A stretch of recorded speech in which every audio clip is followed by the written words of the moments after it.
ጨዋታዬ ቀጠለው ከነ ልጆቹ ጋራ እና እነኚህን ደሃ ልጆች ደግሞ በተቻለ መጠን መርዳት አለብን የሚል እንትን ስለነበረኝ በሱ ፎከስ አድርጌ ረዳ ነበር። ሳድግም ያ መንፈስ በልቤ ተቀረጸ። አብሮ አደገ። ስራ አስኪያጁ አለ፣ ጸሐፊው አለች አንድ ልጅ። ካሁን ቀደም አንድ 5 ነበሩ። ትንሽ እየባለጉ ገንዘብ ምናምን ያጠፉ ጀመር። እነሱን አስወጣን። ሌላ ተቀየረ። እና አሁን በዚሁ የአጋር ቻሪቲ ዌብሳይት አላችሁ። ህዝቡ እንዴት እንደሚረዳ እስኪ አስተላልፉ መልእክት። በነበረው ያው እየሰራው እንትን ይያል ቆየው። ግን እሳት ከእንትን ካለው በኋላ ምንም ነገር ዋናው ቤት ላይ በየሳምንቱም ደግሞ አንዳንድ ፓርቲ ምናምን ነገር ያረጉ ነበር። ጥሩ ሆኖ ነበር። ይገርምሻል በደንብ መነሻው ላይ ነው እንደው እንትን የሆነው እሳቱ የመታው።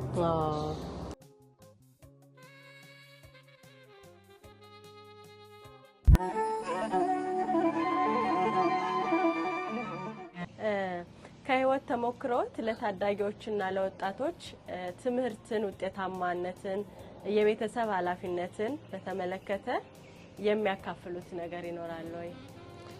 እሱም በጣም ማካፈል አለብኝ። እኔም ሌሎችም ቢሆን በኔ እድሜ ያሉ የተጫወቱ ይሄንኑ ማካፈል ይችላሉ። ዋናው እንዳልኩሽ ልጆቹ ኢንትረስት መኖር አለበት። ስሜት፣ ኢጎ፣ ሁሉ ነገር ፎከስድ ሆኖ እዛ እየመጡ ለመጫወት ራሱ ፍላጎት መኖር አለበት። ያ ካለ ዴይሊ ፕራክቲስ ካረግሽው አንዳንድ የሚጎልሽን ነገር ሁሉ ከጨዋታ ልትማሪ ትችያለሽ። ልክ ከትምህርት እንደምትማሪ ሁሉ እና እሱን ሲያስፈልግ ፊዚካል ሲያስፈልግ ደግሞ ኳሱን፣ ቴክኒኩን፣ ቲም ወርኩን ይሄንን አንድ ላይ አድርጎ ማስተማር ያስፈልጋል። ለወጣቱ እንደ አካዳሚ ያሉ ቦታዎች እንደ ልጆች ልምድ የሚያረጉበት የሶከር እንትን ኤሪያ እሱን ይዞ በየጊዜው የሚያረጉ ከሆነ ጥሩ ነው። ደግሞ እየተጫወቱ እርስ በርስ የተሻለ ጨዋታ ለመጫወት እና ውጤትም የተሻለ ለማምጣት በዛ በሚጫወቱት ቀን ዛሬ ይሄን ተጫውቻለሁ፣ ነገ ደግሞ ለምንድነው ይሄ ሚስ ያረግ ነው እነዚህ እኩል ለኩል የወጡት ወይም ያሸነፉን ለምንድነው ምናምን የሚለውን እንትን ኮቹ ራሱ አናላይዝ ያረገ he has to proceed።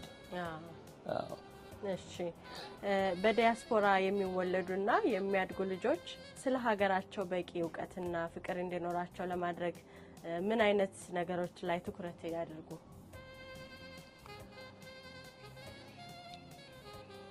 እንግዲህ ያው እንደምታውቂው ሁላችንም አገር ውስጥም ፕሮብሌም ቤተሰብም ውስጥ ፕሮብሌም ስላለ ዘለም ነው የምንወጣው። አንዳንድ ጊዜ ከዛ እንደተወጣ ለምሳሌ አንዳንድ ቲያትር ሲያሳዩ ነበር። በአንድ ወቅት አንድ ሴት ልጅ እንዴት ከቤተሰቧ ወጣ ከዛ በኋላ እዚህ ፋሚሊ ውስጥ እየኖረች እንትን ስትል በቃ ያስቸግሯታል በጣም እና ትወጣለች። ገንዘብ እንደምታገኝ ነው እየመጡ ነጮቹ ምናምኖቹ የሚያነጋግሯት የነበረው እና እሷም በቃ አገኘው ብላ ኢትዮጵያዊ ጓደኛዋን ትታ በዚህ በእንትኑ ትሄዳለች እና ብዙ ነገር እንድታረግ ይጠይቋታል። ያይ ባገሬ ባህል እንዲህ ያለ ነገር አይደረግም ምናምን እያለች ትከለክላቸዋለች ብዙን ነገር። ግን መጨረሻ ላይ ቀስ እያሉ ኢንታይስ ያረጓታል። በመጠጥም በምንም እንትን ይሏታል እና መጨረሻ ላይ ሳታስበው ነገር ውስጥ ትገባለች። በቃ ኦልሞስት ክራይሲስ ውስጥ ገብታ ፕሮብሌም ሲኖራት እንደገና ከዛ ደግሞ ለመመለስ ስለዚህ ይሄ እንግዲህ የቤተሰብ ጉዳይ ነው መጀመሪያ ኤቭሪዴይ። ከዛ በኋላ ወጥተሽ መንግስት በትምህርት ቤት በመናምን የተወሰነ ኮንትሮል ይኖራል እና አስተዳደግሽ ጥሩ ከሆነ ቤተሰብሽ ጥሩ ከሆነ አባት እናት አንድ ላይ ካሉ በሚመሩት ነገር መከተል ያስፈልጋል እሱ ነው። እና ብዙ ደግሞ ኢትዮጵያዊው እንትን ቤተክርስቲያን የሚወድ ነው። ቤተክርስቲያን ባይኖር ትምህርት ቤት ህግ አለ እና በዛ በህጉ መሰረት መመራት ያ ነው ዴቨሎፕ የሚያረጋው ሰው። ከዛ በኋላ ሀገሩ ላይ ይሄዳል። እሺ አሁን ጥሩ ቆይታ እያደረግን ነው። ደግሞ አሁን ስለ ሀጋር ነን ፕሮፊት ድርጅት አለ። እስኪ ስለሱ አመሰራረት። እንግዲህ እንደነገርኩሽ ከልጅነቴ ጀምሮ ስፖርትን አይድላይዝ ነው ማረገው። ማለቴ በጣም እወዳለሁ እና በሰፈር ጀምሮ ኦርጋናይዝ አረጋለሁ ልጆች እና ሐረርም ሆነ አዲስ አበባ ይሄ ድል ገጥሞኛል እና በዚህ ምክንያት ብዙ ቤተሰቦች በቤተሰቦች የሚመጡ እንትኖች አሉ ልጆች እና ከነሱ ውስጥ አብዛኛው ከተጎዳ ቤተሰብ ነው የሚመጣው። የደሃ ልጆች ናቸው፣ ችግረኛ ልጆች ናቸው። ስለዚህ እነሱን ለመርዳት አንዳንድ ነገር እናረጋለን። ለምሳሌ አንዳንድ ጊዜ ውርድ እናረጋለን እና ውርዱን ቲሙ ነው የሚወራረደው። ውጤቱን ግን ለልጆቹ ነው የሚሆነው። እና ትንሽ የተሻለ ምንኖር ካለንም ልብስም ቢሆን ምግብም ቢሆን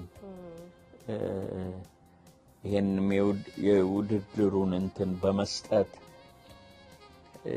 ጥሩ ፓርቲሲፔሽን እንዲኖር በዛው ላይ ደግሞ ይሄ የሰው ልጅ ህይወት የተሻለ የሚሆነው በተቻለ መጠን መያዝ ያለባቸውን ነገሮች ይዘሽ ከባህልም ከስፖርቱም ዲሲፕሊንም ሁሉን ነገር አንድ ላይ ሆኖ በሚያድግበት ጊዜ ነው እና ያ ደግሞ ጥሩ ውጤት አለው። አጋርንም በጣም የኛ ግቢ ሐረር የልጆች ሁሉ መሰብሰቢያ ነበር። በአንድ ወቅት ይሄ ትልቁ ወንድማችን ይልማ የምልሽ የሰፈሩ ልጆች ሁሉ ይሰበስባል። ቢስክሌት አለን፣ ከረቦ አለን፣ ታምቡር ዝማሬ አለን እና በሰልፍ ሆኖ ነው የሚወጣው። ታዲያ ለአባቴ አንድ የከተማው የአካባቢው ሰው ይደውሉና አረ ልጆችህ በሙሉ እንደው ዲቤ ደብዳቢ ሆነዋል እና ከተማው ሁሉ እነሱን ነው የሚያወራው ምናምን ነገር እያሉ ሲሉት አባቴ አንድ ቀን እኔ ትምህርታችሁን ተማሩ ነው ያልኩት። ይሄ የምትሰሩት ነገር ጥሩ ነው፣ ግን የብዙ ሰዎች ልጆች ሁሉ ይዛችሁ እንደዚህ የምታረጉት ነገር ትክክል አይደለም። ስለዚህ ከዛሬ ጀምሮ ከረቦ የለም፣ ቢስክሌት የለም አለና ተከለከላችሁ። ታላቅ ወንድማችን እንደኔ አሁን ቁጭ እንዳልኩት አድርጎ አንድ ባንድ ከበሮን እያመጣ በሴንጢ ከላይ አንድ ወደዚህ አንድ ወደዚህ መስቀል ተሰራ። እንደሱ እያደረገ እንትን አለ እና አንዷን ብቻ የአሳ እንትን ቆዳ የተሰራበትን እሱን ለትንሹ ወንድማችን አተረፈለት። የቀረው በሙሉ እንደዛ ሆነ። ወንድሜም ወደ ትምህርቱ ሄደ። ከዛ ወዲያ ሁለተኛ አንደኛ ምናምን እየሆነ ነው በትምህርት ቤት እንትን ይል የነበረው እና በጣም ለወጠው። ለዚህ ነው ከኔ በላይ ያሉት በሙሉ ሲለወጡ እኔ ገና ልጅነትም ስለነበር አራተኛ ልጅ ስለነበርኩ በቃ በየጊዜው ጨዋታዬ የቀጠለው ከነ ልጆቹ ጋራ እና እነኚህን ደሃ ልጆች ደግሞ በተቻለ መጠን መርዳት አለብን የሚል እንትን ስለነበረኝ በሱ ፎከስ አድርጌ ረዳ ነበር። ሳድግም ያ መንፈስ በልቤ ተቀረጸ። አብሮ አደገ። እና የእንትኑን ወደ ኢትዮጵያ የሚሄደውን የእግር ኳስ ቡድን በኤስኤፍኤንኤ የመረጥኩትን ልጆች እነሱን ይዤ ሲሄድ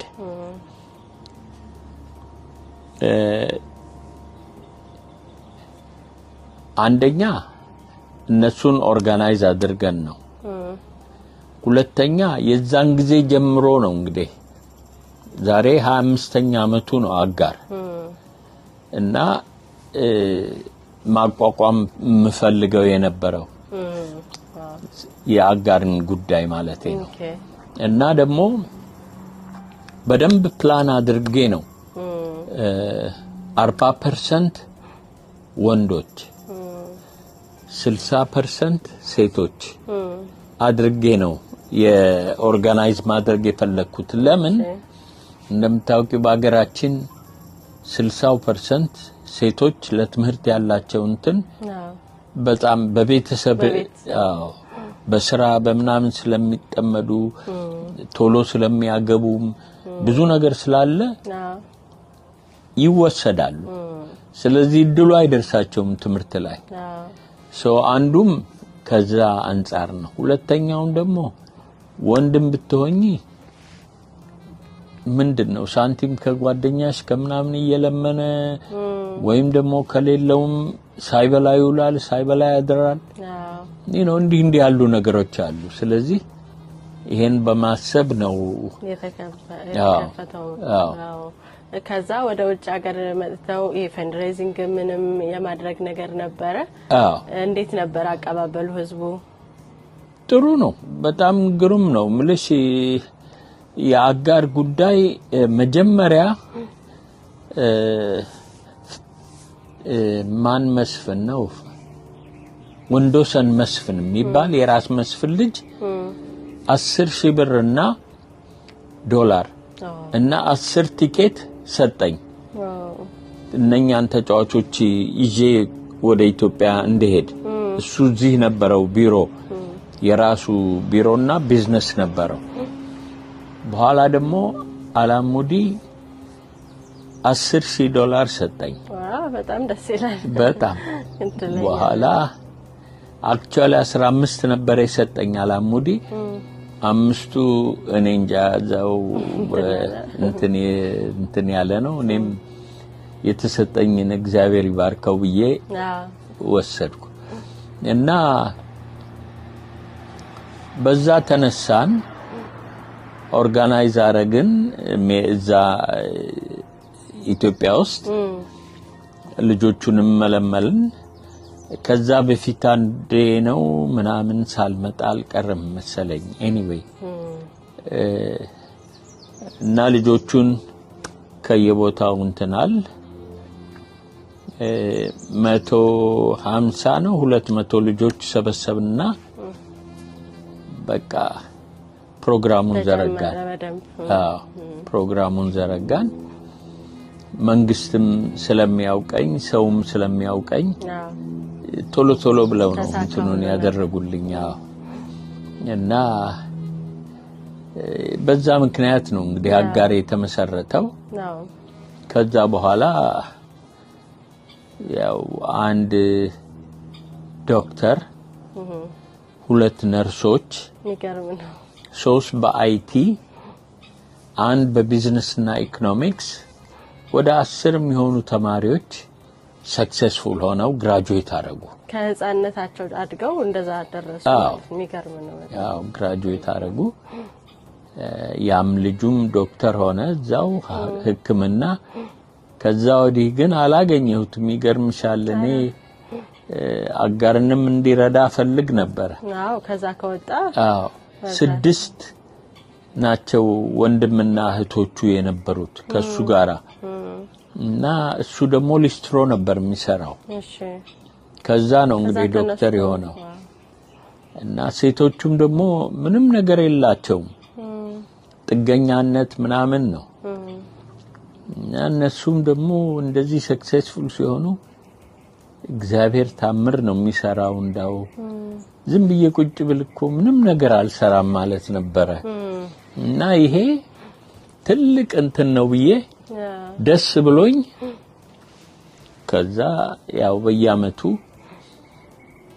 ሜምበር አደረኩ። ሜምበር አደረኩ። $150 ለአንድ ልጅ እያልኩ ጀመርኩና የሚችለውን ይሰጣል።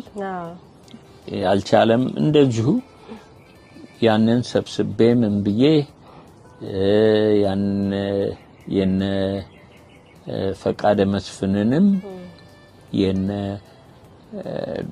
አላሙዲንም ገንዘብ በስነ ስርዓት እንትን አድርጌ ሰው ቀጥሬ ቢሮ ቀጥሬ ድርጅት አቋቋምኩ።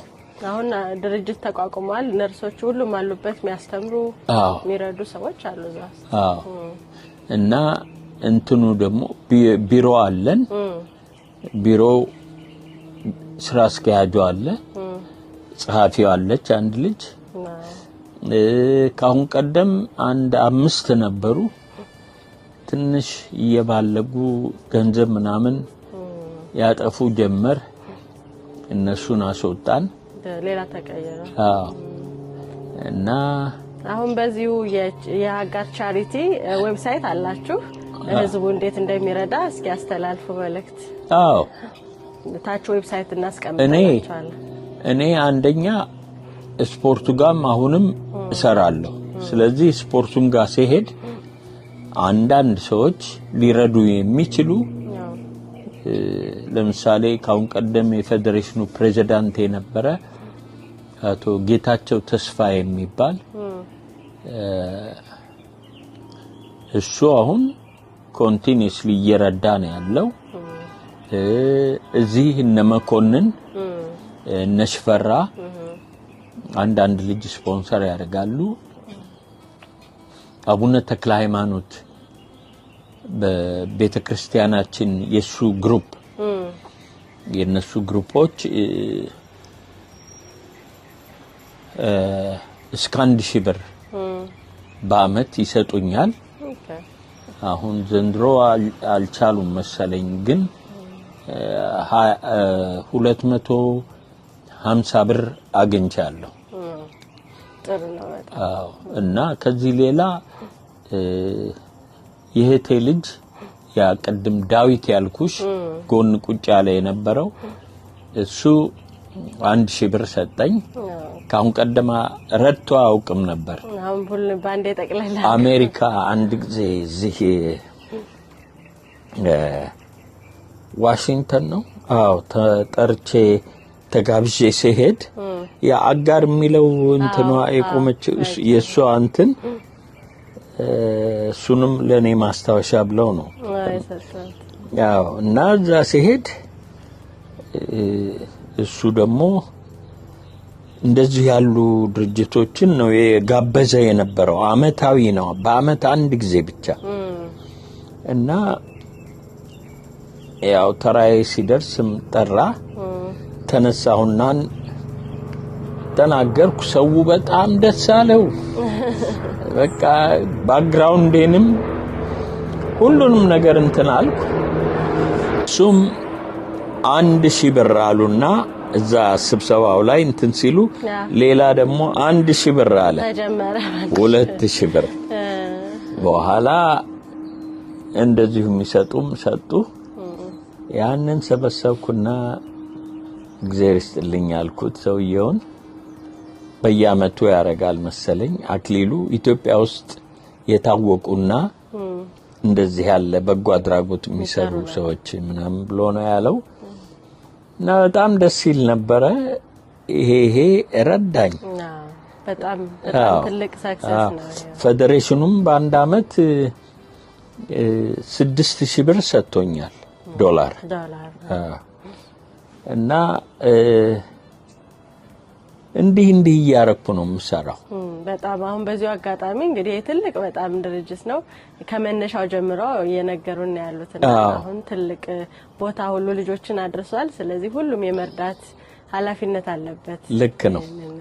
ልጆቹ ራሳቸው ተመልሰው መርዳት አለባቸው። የመልእክት የሰሙ የጠፉም ልጆች በዚህ ያድገው በያሉበት መርዳት አለባቸው። ሰው ዘላለማዊነት የለውም እምልሽ እና ምናልባት እኔም አሁን ከተወሰነ አመት በኋላ በጉዳዩ ፓርቲሲፔት አላረግም። ስለዚህ የዛን ጊዜ እነሱ ተተኪዎች መሆን አለባቸው። የዛን ጊዜ ሰልፍ ሄልፕ በሚል ራሳቸውን እየረዱ ተማሪዎቹን ማስተማር እና ቀስ እያለ ራሱን ይችላል። ራሱን በራሱ የሚረዳም አንዳንድ ኩባንያ ያለው ምን ያለው ይረዳቸዋል። ይሄ ከሆነ ደግሞ ጥሩ ይሆናል። እንግዲህ አሁን ስለ ኳሱም ማወራን ያው አጠር እያደረኩ ነው ጊዜም ላለመሻማት። አንድ ደግሞ ከወዳጅ የሰማሁት ወደ ቢዝነስም ዓለም ገብተህ እንደነበረ ሰምቻለሁ። ስለሱ እስኪ ትንሽ እናውራ። እሱ የቆየ ነው፣ ትንሽ ቆይቷል። ይሄን ከጀመርኩ በኋላ ነው አይ ቲንክ ሶ እና ጊዮን የሚባል ሬስቶራንት ከፍቼ ነበረ ከሁለቱ እህቶቼ ጋራ። ግን እኔ ነኝ ያው እንትን ምለ የነበረው እና ጥሩ ሲንቀሳቀስ ነበረ። ሄዶ በኋላ ላይ ሁለቱ እህቶቼ ወደ ሲያትል ሄዱ። የዚህን ጊዜ ሌላ ሴት እንደገና አንድ ሴት ፓርትነር ሆነችና ከሷ ጋር ሆነን ስንሰራ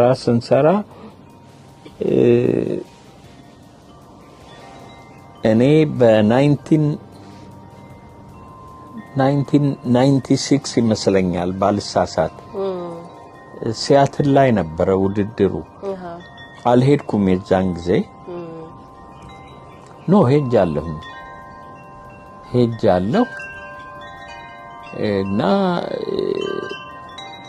ቤቱ እሳት ተቃጠለ ምናምን ነገር አሉኝና ወዲያው አጥፍተውታል መሰለኝ እሳቱን። ግን ስቲል ያው ብዙ ነገር ውስጥ ለውስጥ አበላሽቷል። በኋላ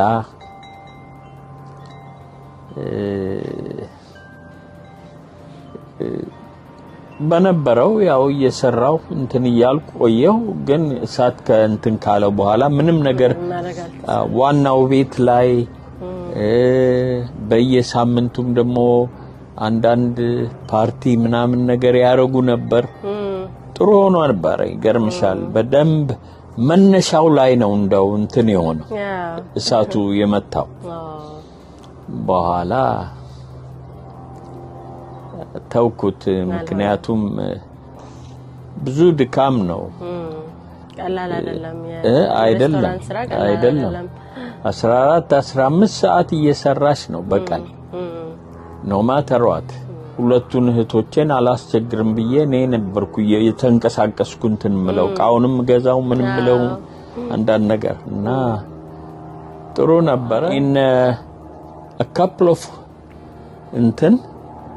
of months ኢንሹራንሱን አስገባለሁ እያልኩ እያሰብኩ ነበር እና እንዲሆነልሻለሁ። ጥሩ ነበር። ግን አጋር ብዙ ኢትዮጵያኖች ብዙ የኳስ እንትኖች ደግሞ የሚሰበሰቡበት ነበር። በጣም ጥሩ ነው። አይ ጥሩ ነው። አንድ ቅድም የረሳሁት ስለ ፔሌ እስኪ ያጫውቱኝ። ፔሌ በጣም ትልቅ ሰው ነው። በብዙ ነገር ውስጥ ያለፈ ነው። ችሎታውም እንደዛው እግዚአብሔር የሰጠው ጸጋ ነው። ያው ጥቁር ነው። ስለዚህ ብራዚል ውስጥ ደግሞ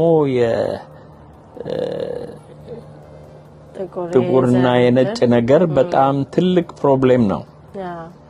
ኢቭን ፔሌንም ያህል በዓለም ላይ የነገሰ ንጉስ የኳስ ንጉስ የተባለ ሰው ቀርቶ ማንኛውም ቢሆን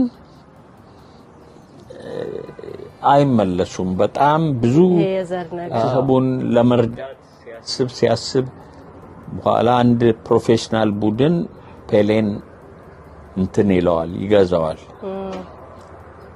እና አባትየው ኳስ እንዲጫወት አይፈልግም ነበር። እንደኔ አባት ነበር እና በኃይል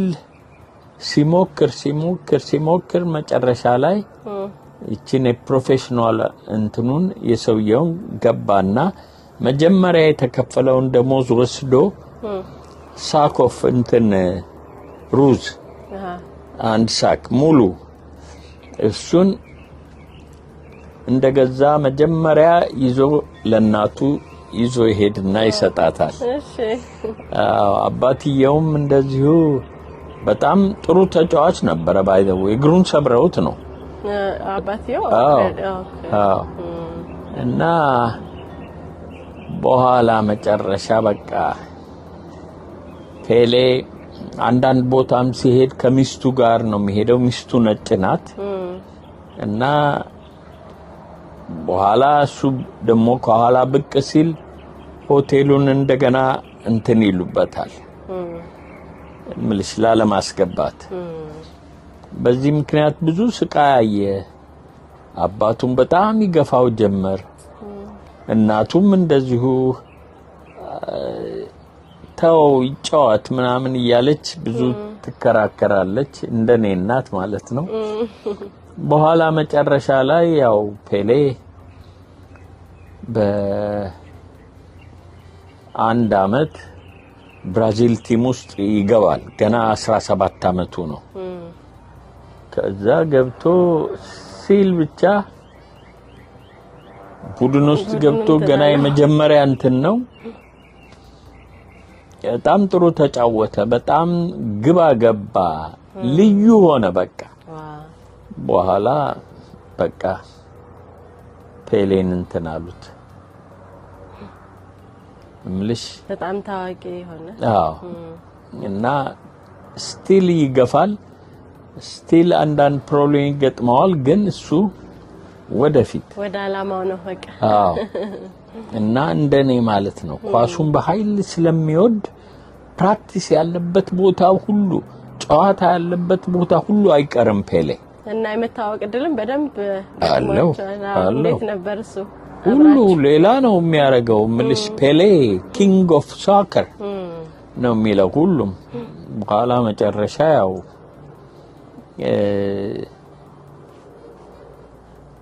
ቡድኑ ብራዚል ያው እያሸነፈ በሱ በህይወቱ በነበረበት ጊዜ እንደምታውቂ ነው ብራዚል የታወቀ ነው በዓለም እና ከማራዶና ከሌሎቹ ጋር ያወዳድሩ ጀመር። ጊዜው ሌላ ነው፣ ተጫዋቾቹ ሌላ ናቸው። ስለዚህ የቲም ኮምፖነንቱ ሌላ ሆኖ ይሄም የቲም ኮምፖነንቱ ሌላ ሆኖ ሁለቱን ማወዳደር አይቻልም። ማራዶና በግራው ነው የሚጫወተው፣ አንድ እግር ነው። አዎ ፔሌ ግን በሁለቱም ነው የሚጫወተው። ሰውነቱም በዚህም ኮንትሮል ያደርጋል፣ በቴስታም አዎ ጎልም ያስገባል እና ሶሻብልም ነው በስፖርቱ የመጣውን እንትን። ስለዚህ ጥሩም ምሳሌ ነበር እና እኔም እድሉ ደርሶኝ ከኒውዮርክ ካዝሞስ ጋራ እዚህ ማን ነው የሚባል ዩኒቨርሲቲ ጨዋታ ነበረን። እዛ ያው ገብተን ተጫወትን። እኔ ከጨዋታው ይልቅ እሱን ማየት ነበር። ፈመሰው ጋር ትልቅ ነገር እኮ ነው። በጣም ቢግ ዲል በጣም እና በደም ተዋወቃችሁ። ያው ምንም እድል ልክ ነው። ደግሞ ጥሩ ሰው ነው ምልሽ። ይሄ ስም አለኝ ይሄ ምን አለኝ ብሎ አይደለም። በደንብ ዌልካምስ ዩ። አንዳንዴ እንዲመገፋት ሲኖር ሰዎች ትልቅ ደረጃ ይደርሳሉ ለዓላማቸው ከሄዱ አይደለም። ይሄ ለሌሎችም ትልቅ ትምህርት ነው። በጣም አይቻልም እንደዚህ የሚባሉ ወጣቶች ለዓላማቸው መሄድ። አንድ ጊዜ ቲቪ ላይ አውጥተውት ጋሽ ነቃቸውን ከፔሌና ከማራዶና የትኛው ነው የተሻለ ተጫዋች የትኛውን ይወስዳሉ ምናምን እያሉ ይጠይቁት ነበር እና እሱ ፔሌ is an all round player plus he is sociable also እና በጨዋታውም በጠባውም ፔሌን አለ እና ኢትዮጵያ ውስጥ በቃ ትልቅ እንትን ነበር ኒውስ ስሙ ልጁነን ሁሉ እናሳለን በጣም እና ትልቅ ኒውስ ነበር ልሻለሁ። አዎ በጣም ትልቅ ታሪካዊ ነው። ደስ ይላል።